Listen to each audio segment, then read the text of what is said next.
Amen. Hallelujah. Hallelujah. Hallelujah. Amen. Hallelujah. Amen. Amen. Jesus. Have you read? Amen. Sifundile? Amen. Ngakho Jesu waphindze wathi kibo, ngiqinisile ngithi kini, mina ngilisango letimvu. Bonke labafika kuqala kunami bangemasela nebaphini, kodwa timvu atizange setibalalele. Mina ngilisango, umuntu nakangena ngami uyawusinziswa, uyawungena aphume akhanze lidlelo. Lisela litela kweba nekubulala nekubhubhisa, mina ngitelewe ukuthi bantfu babe nekuphila babe nako kuphuphume. Glory to God. Now, if you don't understand the Old Testament, you are not going to understand what Jesus means when he says, I am the sheep gate. No, I'm the sheep gate. Amen. Amen. Glory to God. You will not understand where he is taking that. But if you have studied the Old Testament,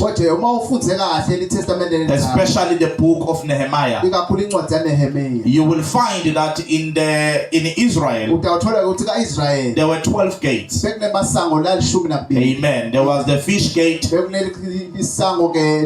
And there was a sheep gate. There was the sheep gate, the fish gate. There was the old gate. There was the valley gate. There was the dung gate. Amen. There was the fountain gate. There was the water gate. There was the horse gate. There was the east gate. And then gate number 10, there was the Mipket gate. Hallelujah. The inspection gate. Amen. Hallelujah. I just counted 10 gates that were counted in the book of Nehemiah chapter 3. Amen. Then when you continue with the book of Nehemiah, there are two more gates. There is the Ephraim gate. Then there is the prison gate. Amen. Amen. So there are 12 gates to the city. When you study the book of Revelation chapter 21, the Bible tells us about the new Jerusalem. And it says this new Jerusalem that was coming out of heaven had 12 gates. I have already taught in the church about 10 of these gates. Amen. I will repeat the teaching because some of you are new. But when we were doing the teaching, I explained to you that the sheep gate, amen, amen, hallelujah, hallelujah, it was a gate that was built by the priests. Amen. Amen. Maybe we can go to the book of Nehemiah just to lay a foundation. Amen. Amen. Nehemiah. Where are you, Nehemiah? Don't hide. Okay. Nehemiah chapter 3. Hallelujah. Read for me verse 1. Nehemiah chapter 3 verse 1. Then you have a homework to read the whole chapter. Because we are students of the Bible. Amen. Amen. Eliyashibi umpristi lomkhulu kanye nabomnakabo labe babapristi bawusukumela umsebenzi bakhalisa ngoletimvu balinikela kuNkulunkulu base bemisa tivalo talo ngabolonina. Now when Nebuchadnezzar came to attack Judah, Nebuchadnezzar ke bakafika ke kuhlasela Juda. And the children of Israel were taken into Babylon. Bantwana ke bakaIsrael lapho bathathwa khona bathunjwa bayise Babylon. The walls were destroyed. Letibonza ke tabhidlile. And the gates were destroyed. Nemasango nawo abhidlile. Glory to God. Hallelujah. Amen. One of the gates that were destroyed, it was the gate of the sheep. Now, for you to understand what was going on, in Israel, all the gates were important. Amen. Amen. For an example, the sheep gate, right, was set next to the temple. Amen. And it was on the sheep gate that people were selling animals. They were selling sheep. They were selling goats. They were selling cattle. Amen. For the sacrifices. So that you don't walk from home carrying a sheep. You would just carry money and buy it at the sheep gate. You remember when Jesus came into Jerusalem and he started to overturn the tables because people were selling there. It was something that was done a long time ago. It wasn't wrong that they were selling, but now what they were doing, they had changed the house of God into business. It was no longer about prayer, it was about making money. In other words, when there was Passover or when there was any feast in Israel, it was like bushfire. The people who are selling, hallelujah, they were planning that bushfire is coming, Passover is coming, I'm going to make 5,000. Amen. Hallelujah. Hallelujah. So Jesus comes, he beats them. Hallelujah. Hallelujah. Amen. He beats them. He says, you have turned the house of God, amen, into bushfire. Glory to God. Hallelujah. Are you getting what I'm saying? Amen. Amen. So they were doing business at the sheep gate. Now where we have read, the Bible says the priest or the high priest and his priests, they took it upon themselves, glory to God, amen, to build the sheep gate, glory to God, amen, so that it's restored in the house of God. So in the New Testament, Jesus comes, he says, I am the gate of the sheep. Who is the gate of the sheep? Who is the sheep gate? It is Jesus. He says, I am the gate of the sheep. He says, all who did not enter through me are thieves and robbers. He says, I am the gate of the sheep. All who didn't use me to enter, they are thieves. Glory to God. Hallelujah. So when we look in the New Testament, what is the sheep gate? It is Jesus Christ. It is the gospel of Jesus Christ. Oh, hallelujah. Hallelujah. So Jesus is saying, anyone that is inside the church who did not enter through me is a thief. Touch your neighbor and say, don't be a thief. How did you come here? How did you enter? Because we enter through Jesus Christ. Don't come to a point where you are even ordained as a pastor when you have not received Jesus. Don't come to a point. Hallelujah. Amen. I was talking with a pastor brother of mine about his son in the Lord. I was concerned, so I confronted him. He is a young man. I've never met him. Amen. Hallelujah. Amen. That has started a church. I'm not going to say the direction because you're going to know who I'm talking about. Amen. Amen. But he is, tagging the people. Amen. He is doing all sorts of of rubbish. Amen. Hallelujah. So I was asking his father. I was like, hey, my man, what's happening? I heard that your son is doing the things. Hallelujah. Amen. He was like, no, that one has got ancestral spirits. Amen. But we left it there because I didn't have to ask, how do you release someone to start a church who has things? Amen. So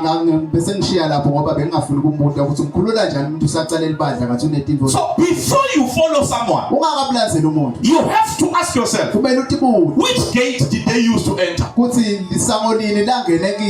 whoever did not come through Jesus Christ is a thief and a robber. That's what the Bible says. Are you hearing me? I'm going to teach you today how to build relationships. Yes. Amen. If you come to the church and I am not born again as your pastor, run. The first thing you must ask, the first thing I asked her when we met, amen. I said, hey, mamas, have you received Jesus? Amen.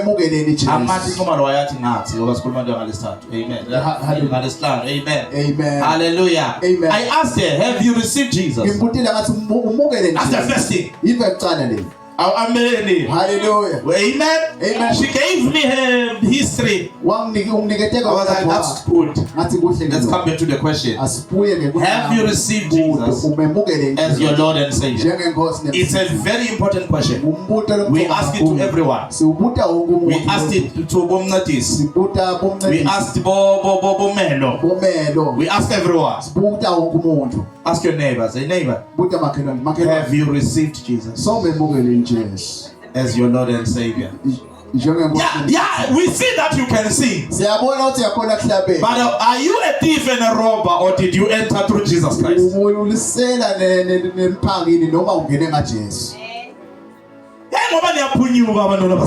Hallelujah.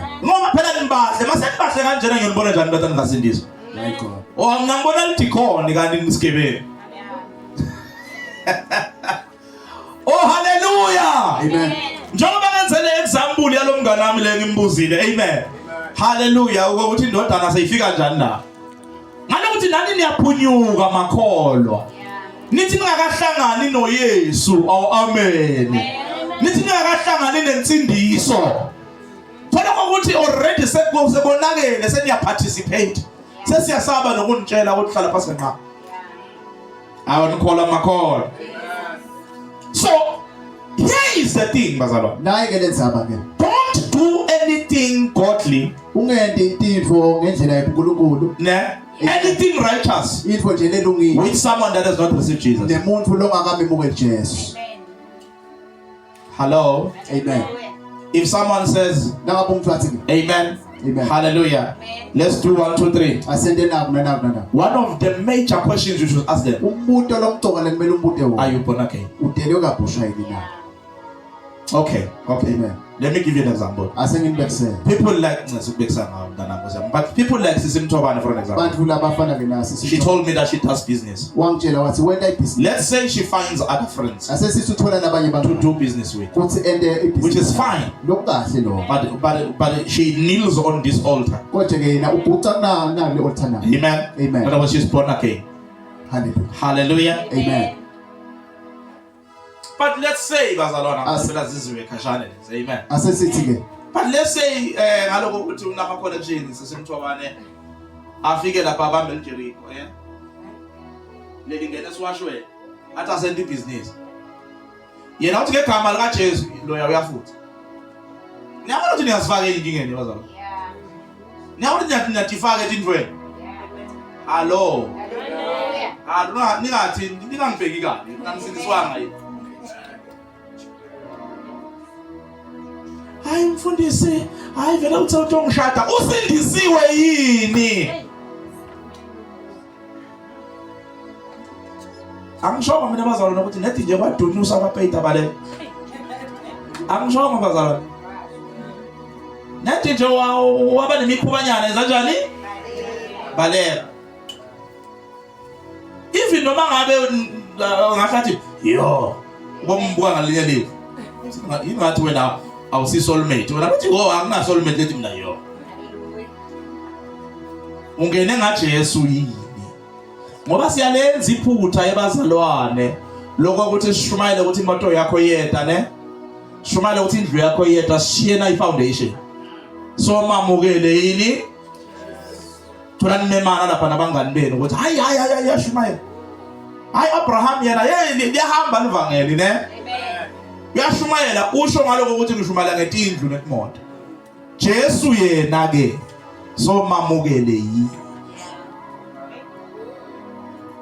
yena nikhamba nihlanganisa izinto bazalo aw amen hlanganisa izinto netigangi tigebengu lesho iBhayibheli lethi ngazange timamukele Jesu hallo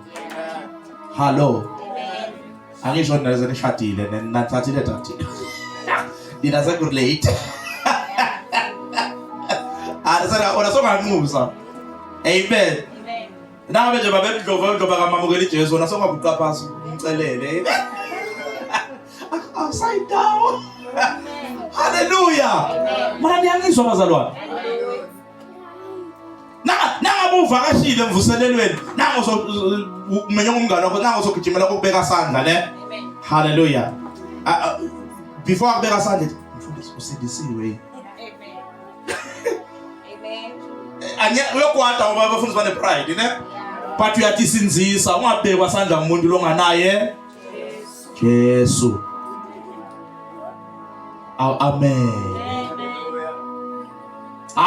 awuphinde umbuze ngamakhelwane incinde this time around uthi wena usindisiwe yini ngoba sikinga yenu bazalwane yini nichaha kunikela ne ena niyazi ukuthi wathi wabeka 200 lana ngiyocala kuthula yena se amen before usinika 200 wakho usindisiwe yeah kalomnye make nje nakangeza lana na 500 ngamsho kunikela lo maka sesengimnothisile amen lazendlela nikela ngayo lo maka ukhona uthathile ngumngane wakhe ne athi indlulela afika shiye samba la ne mara nabo labanikela kakhulu kumele sibabude ukuthi benjani umamukele lo munye wake wamamukela uJesu ngayi le 96 kuhamba konakala endleleni thina sithi usakholwa kanlutho ene iBhayibheli bazalwane linzima Jesu bazalwane ublunt straightforward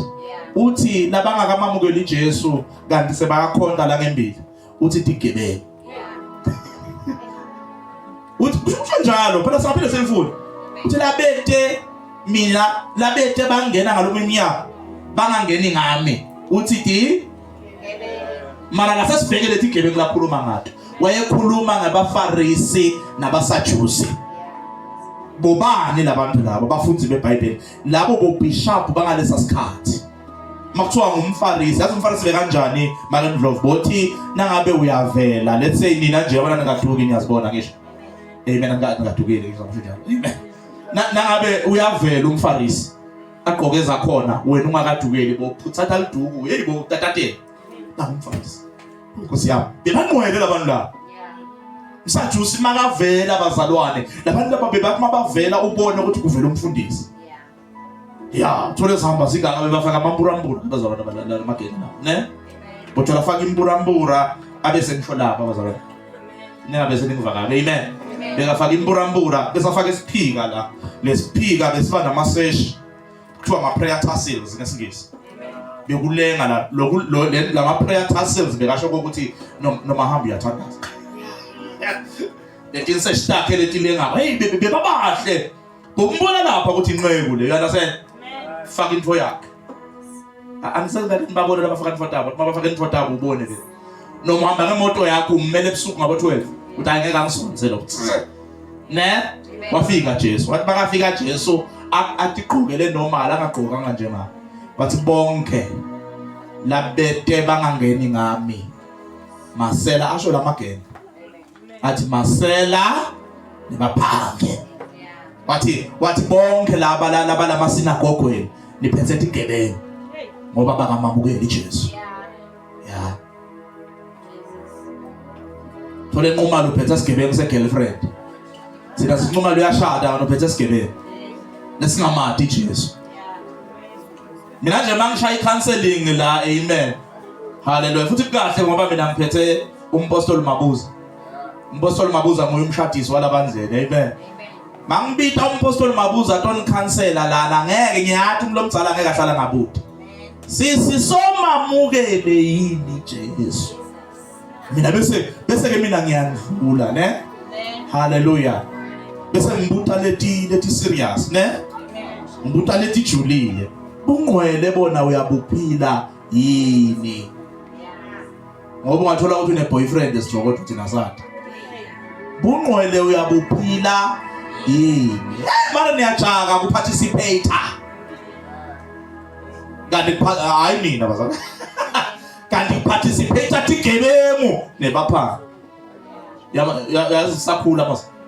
Yamkhumbula lo mntana ke lophanga ba. Uthi utufake kanye isandla la sofake kanye 15. Sure labo. Kuthiwa tigebengu neba amagama bayokudla baqethe. Bakuthatha imali, bathatha ini, ne? Kube singaze sikufake ekomidini kanti sifaka gebengu lesinganayo Jesu. Ubona nangendlela lokhuluma ngayo nebantwana ukuthi ngathi sigebengu lesi. Thola nenhlamba lephuma.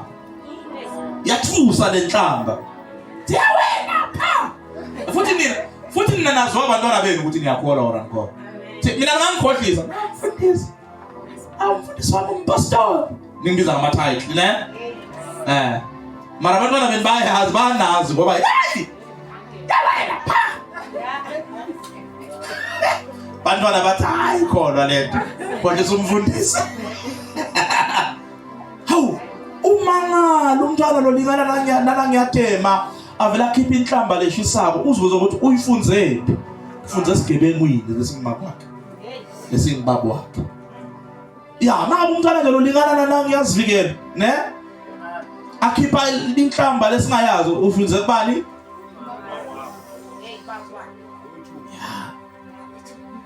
Ngingabi nje batali benu ukuthi mina ngisho njalo benibekisa mina yini. Ngangishayisi ngebatali ke. Ngoba mina ngiyabekisa ukuthi mina ngathi ukuthi abantu abamanithukana. Mina bengingathi phela ngiyathukana. Thola ngibekisa nje kanti ngithukana ngempela. Amen. Awu amen. Mara niyangizwa bazalwane? Amen. Do you know ukuthi listen to me. Do you know ukuthi siphile esikhathini la khona even ifoni yakho angeke uyishiye nje lapha ubhizi ya worship. Ubeka ifoni phansi, ne? Ngoba sinetigebengu nani? Abaphani. Sesenabazalwane labakhuluma amanga athi hayi ngilaka amanzini unamanga kwalavumisa. Sigebengu. Awubuze makhelwane esinjani isimilo? Sinjani isimilo mntaze? Siyakuva ukuthi usindisiwe, similo sona. Futhi laba ngiyajabula ukuthi ngishumayela nini abazalwane nami kahle kakhulu. Mara labanye ngishilo nangalesihlanu, ne? Labanye uthi usindisiwe mara uyanyonyoba. Ngesindebele sithi uyakhukutha, ne? Yakukhoba. Ngiyangitshelela ngathi mina nginebafana bami la luthe nabo babdika. Lethi kantam la luthe. Lethi inqoqela, amen. Ukuthi khuluma manga lithi bengidriver sibani kana ibeka yofuna umuthi, ne? Bengidriver sibani saya le mafika lela ngafika ngathola le-elder lakho mfundisi. Thina basiqoqe. Masifika lesafika sathola inqebu yangaphenzasi. Banazela. Yabazalwane la luthe ithi ngitshela ngaluthe besixoxa nomnye umfundisi izolo, ne? Ngalo luthe bancane abantu abakholwayo. La luthe even abafundisi bakhona ayibonke bazalwane. Nebafundisi bakhona bagama. La luthe. That is why la luthe ungaphaphi upheka uveta into takho. Ukuthi hayi siyoqala ibusiness next month. Akuloya la luthe. Yeah. Luthe. Thula, hey. Shut up la luthe kuze kuvele lento yakho iphila ibhadle. Khani uvela niyopheka ungikhalela la mfundisi unangasikwenzakaleni ngoba vele nje bengithi vele ngiyashada navele ngithi naseku right mfundisi angasikwenzakaleni uphaphile watshela abangani watshela ihlobo watshela na aunti lo yakho wakuloya ke aunti ngoba lana kuyagama la Mara niyangizwa bazalwane. Ya, lana uvumbuka sovumbuka nquma lo. Bathola ukuthi dala wathenga amasemende. Bavimba, uyangathasela. Ngoba lana sinemasela la. Sinetimambana. Bantu laba ekuthangathi basindisiwe kanti cha. Listen bazalwane, kuthiwa lana lamasela la Jesu akhuluma ngabo bekubantu longabathemba ungamnika nemali yakho. Uthi ngicela ungibekele. uJesu uyafika aba expose uthi masela. Bafundisa abakhulu baseJerusalem uthi Jesu masela. Kushuthi lo kusho ukuthi sometimes lisela kulomlomo ngiqabangene. Hello church. Yabona nje lenijule ngayo ngathi bazona sekushoniwe kanti ngiyashumayela amen. Ngathi kuyafuneka ukuthi umfuzi makashumayela nje la ube nokusmayela amala amen. Ngoba phela masosoqa ngase ngisho wena amen. Ngabe sengiyasola ukuthi ukhuluma ngayo. Smile nje umpretendele amen. Umkhuthana sesitothandaza bazalwane. La bantu laba iBhayibheli likhuluma ngabo bekubantu ongabathemba. Can it be, listen to me, can it be mntana sekhaya ukuthi wena ufa la uthembe khona? Can it be ukuthi lo malume lomthembe kakhulu nguye loqedza? Ithi ke ngishela story mina ngakasibuza mama wami lo ngitala thina sasihlupheka ke ekhaya bazalwana hayi sabangqondo sinemasofa sekakhona ne hayi sasihlupheka mntana sekhaya sasihlupheka mbamba phela sasihlupheka bafuthi kwakuwesi ngoba ngikhumbula ngisahlala la Bethani sathi sihluphekela sihlale etindlini telizaka kwavela umoya namlambo waphephula yonke lento sasala amen sasala sinta khumbula ngiqeda ukusindiswa 2001 sasala sinta ngasitakala ngoba sathi masisithi siya susale fukufuku ngathola xathulo benganaxathulo amen kwangisiza ke lokuphephuka kwethu ngahamba ngaye South Africa bazalwana mafika South Africa yazi ukuthi sokumnandi mose maba kusithatha umncane amen haleluya wazi bepithi yang ngaleso sikhathi bangilanza bathi ngizochithela form 5 you understand nami ngihamba kamnandi ne ngiye South Africa phela nyala qono khona kuphi la ngibona manje hayi man Joburg siyandlula Pitori siyandlula ngithe maye babo sayehla yesehla sadlula eMloto sadlula kwaMhlanga athi angizazi ukuzazi le ndawo bakutshela kwaMhlanga la sadlula eKwagga Fontaine ngithi hey sathi masibilo bakho ngiyabona ngathi siye Limpopo ke manje la masithi bathi nenye indawo ngabe khona ukuyipronounce abathi Bokenhout ne sangena bathi singena ngenye indawo bathi kuseMateys and Slope sangena sengithulile lapho angisa expectile utho lo masifike eBokenhout sandlula wonke emakhala amadla ayakha amandebele awusawondlula emakhala amandebele lamahle sawandlula sengiyasimala ngithi kuyobe nathi abantu abakhile masifika lapha sithola indlu elitsaka kwaNdebele indlu elitsaka le ndlu lembi kakhulu kule yasekhaya wafika ngilahla khona mama mangilele nglunywa tindlo ngibathi kanti indlele ngiluma ngiyababutha ekseni yalapha kuyaluma ora kawasha tingubo bathi ngoho la calculate ingubo bathi le tindlo letibona bote belungu so basiphuwe makhelwane makasipha ke sa inherited imbungu utata bekaqhosha naye makhelwane longakalungu wabapha ngoba bahluphekile lapha bazalwane sasivuthwa lapha sasidonate igazi every day from 2002 till 2004 I had to pray ngoba make wenza yonke into ongayenza emhlabeni wa fumigator bathele emanhlashisa wena lethi imphulu baze kusala yinye uthi kusasa ubiya sethi 1000 diphila ngale ngadi I had to pray because ngizengingceke ngaleso sikhathi amen I had to pray very hard, long hour prayers. Uthi phela nibonga. Tashaba la ngathi azange sethe khona. Through prayer. Kwaku better ekhaya. I'm trying to show you something. Sasimukela bazona kudla lokubuya kamakhelwane. Makhelwane bekasipha kudla lapho ngumlungu ngiyaqabanga lapho. Lokudla kwakhona bekungedikithi ku right. Bekuthi akithi bola bolive so. Mara besijabula besilambile.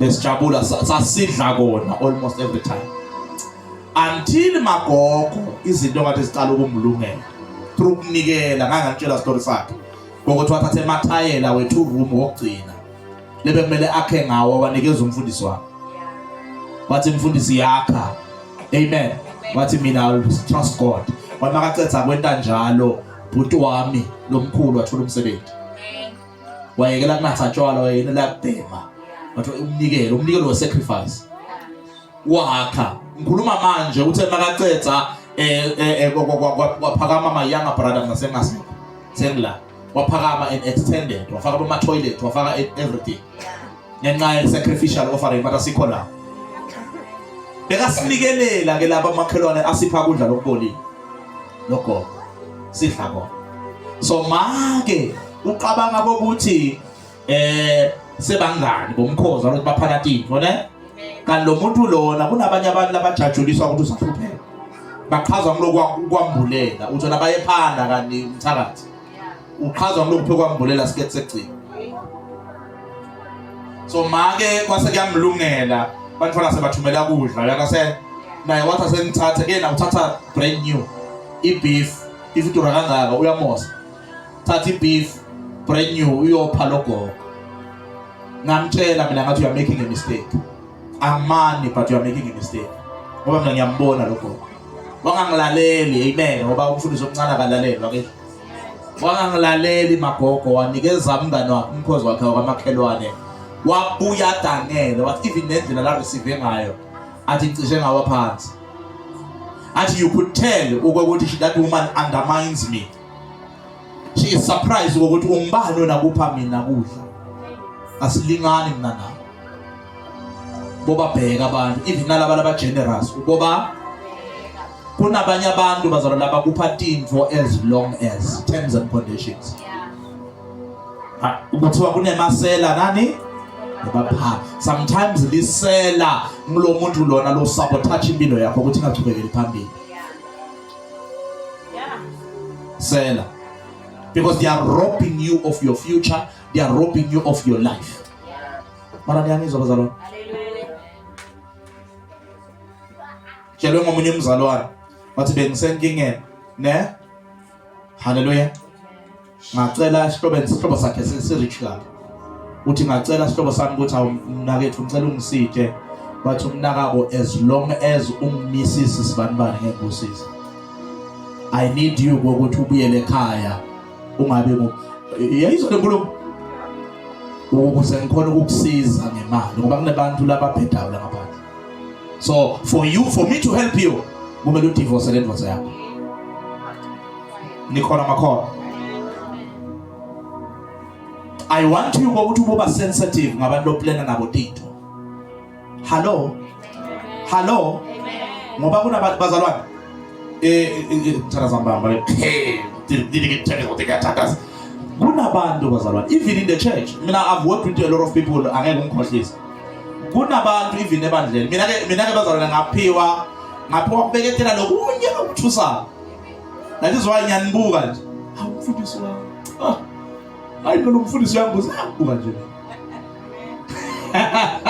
haleluya mina phela bazalwane ngiphethe khokho labandleni bantu ekudzala abafika labandleni engihamba nabo nabo makethethe amen bo pastor Buyiswa haleluya pastor Buyiswa ngombona hleli lapha emuva akaphaphi uyakasena fika wena hayi mina ngisabi yalana eDurban ngiyabuka nje uyakasena haleluya I just look at you because nasengafunda umuntu kumfunda akhashana ukuthi umuntu onjani kunabantu mntana ngisekhaya labakuhambela tinyanga wena wazi wena uyakuphilela uyakasena kanti impilo yakho ibanjwe nje lo muntu wakuthakatha kudzala hayi asakhuluma kakhulu nabasemafemini yekela nobala nensebenza emafemini ngoba kunomngane wakho lemafemini ne every time awuplay alokuthi uthi wena why izinto zakho zingalo is because ubhiza uqoqo lapho ungabukela abantu basemafemini man amaplano wakho mina vela namkhozi ngisebenza ukugcina kule nyanga I'm going to start. Mina ngiyoba boss ngiyojika nesitulo sami ubhekile lo yakuthi ujwayela kabi lo. Shiye mina namafemi. Qaphelani. Qaphelani. Ngeke ngabona esinye isithombe ka Facebook. Kuthi isithombe sika so. Kunasisi lo shadako ne? Leni la kunemngane wakhe i-maid of honor. Stolomisi. Dine esinye isithombe sekule Stolomisi shadana the same man. Kwenzakaleni? Bazalwane.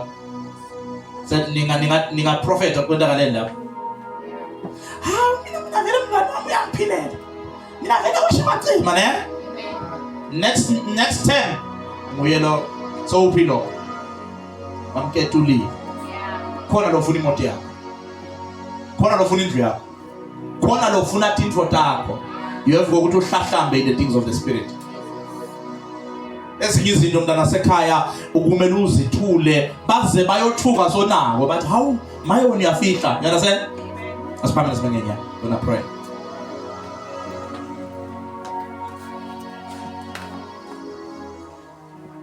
Uthi Jesu la ngaphandle kunemasela. Lisela bazalwana akusisidlani ne? Mhlawumbe nozojwayela ukuthi lisela nguzidlani lo muntu okuthathela ifoni la. Lisela bazalwana leli smile lako. Uthi mawufakaza la phambili uthi ngithola umsebenzi athi awu siyakubongisa. Ithi nginisize nina lenifika ko la Dapa. Yambosi, ithi nginisize. Amen. Uyofika la Dapa uthole isela lelidzala la Dapa wena ufika ukukhuluma. Mina vele bazalwane, mina vele nje imali yangithanza ne? Ivele nje ifike. Lisela kade liyakuva. Qaphele sometimes ufakaza ngani. Ngoba kwenteka ubelisela likulalele. Qaphele. Mara ngiyangizobazalwane. Bazalwane ngiyambonga uNkulunkulu ngavele ngiyaku interview ngikhuluma nje ngiyaku interview bangibizile ngiya Tuesday. Hey Tuesday ukhahlane bazalwane. Lisela lingavele likuhlanganisele fast. Fast. By Tuesday ube sovuthile. Lisela. Njengalo yamfati womopho lo yane. Angimazi wakwathisa bani mara mshobe kunelisela la.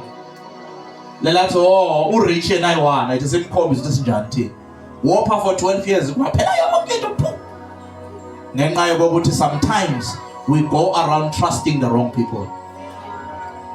Ngimtshelile mina sometimes bafika even nangemali.